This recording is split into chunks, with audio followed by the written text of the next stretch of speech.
Hey everybody, it's your girl Coco Kitten Bruja here, and I am back with another deck review. This particular one is the Self-Love Oracle by Janet Chui.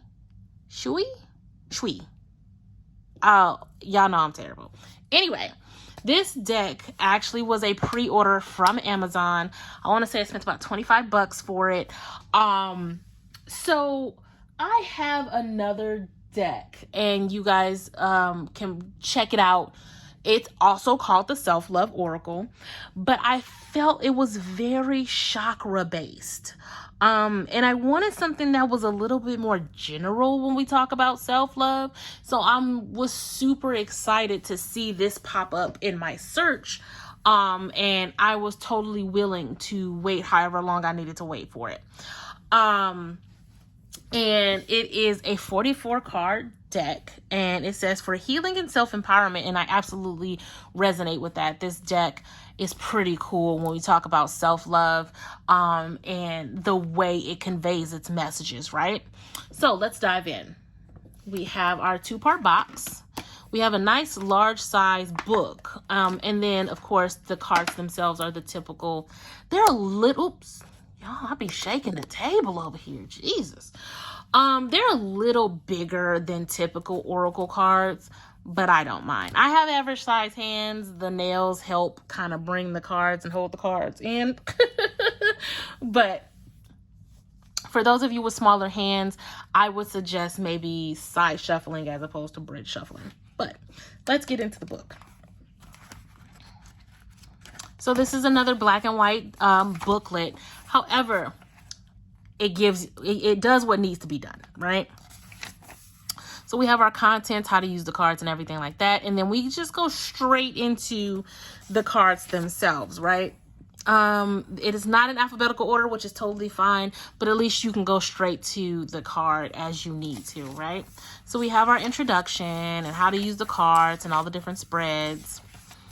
And then we go straight into the card meetings, right? So you get a full picture of the card. It's just in black and white.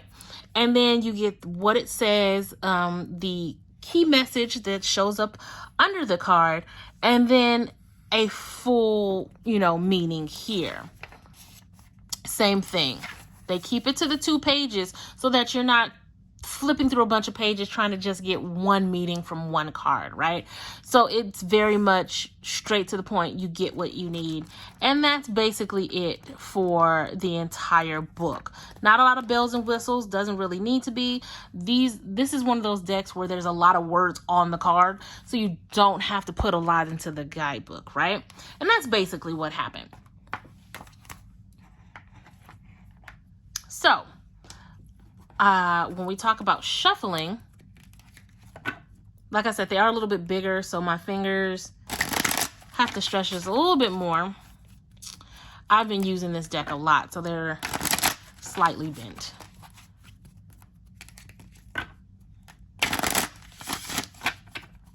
But then again, I also bridge shuffle, so with a little bit of extra bridging, you can get it back to, not being bent. But when we talk about the side shuffling, works just as well. Oh, I'm going to take the card that actually jumped out. Love your shadow. For all of my people out there that needs to do shadow work, holla at your girl. I got a class starting next month. But for those of you who are here for this message, we are perfectly imperfect. Accept and love yourself as you are and do the same with others. Focus your efforts on your own mastery. Love your shadow. I feel like there are plenty of us out there that need to do shadow work. Even if you've done shadow work in the past, shadow work is ever evolving. It is not something that goes away. Me personally, I will be entering into another level of shadow work very soon. And, that's my own bag to unpack. But with that being said, there is a message here for somebody. It is time for you to tap into shadow work. It is time for you to understand duality, that all of the things you love about yourself also reflects all of the things that you try to actively avoid. And shadow work brings that to the forefront and helps you process and heal them. Love your shadow. Okay? So now let's look at the rest of the cards.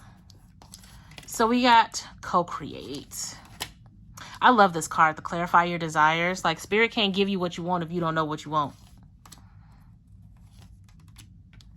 I just feel like these are very pointed self-love messages that are absolutely needed. Absolutely needed. Especially this dream bigger. These cards are pretty diverse, but they're also very abstract as well. So you're going to see humans, non-humans. You're going to see different shades of humans, different sizes.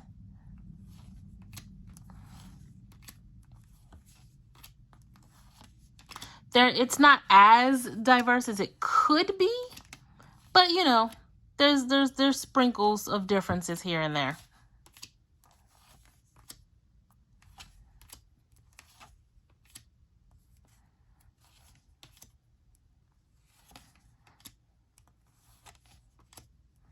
Let me know how you feel about this deck in the comments. Hit that like, subscribe, that share, all that fun stuff. Hit that little bell so you can get notified of all of the videos. Follow me across all social media at Coco Kitten Bruja because we have a lot of fun. And yeah, we are wrapping this one up here with these last few cards. Definitely let me know how you feel in the comments. This is a great deck for all beginners. This is all beginners, for all skill types, excuse me. I definitely feel like this is great for self-love readings, obviously. Great for daily pulls, weekly pulls. You could use them in a general reading as well, because the messages in this deck, while they are focused on self-love, they are also just general good rules of thumb. So you could definitely use this deck for general readings, self-love readings. I wouldn't tailor it too much to anything else specific. But I highly recommend this particular deck. This is a Beyond card, the publishing company. I'm not too familiar with them, but this deck was definitely under $25 off of Amazon. The link will be down below in the description. Y'all, I keep hitting this doggone phone arm, this camera arm. I apologize. Anywho, that's all I have for this particular deck review. Let me know how you feel. And as always, I'm sending you guys lots and lots and tons of love and light.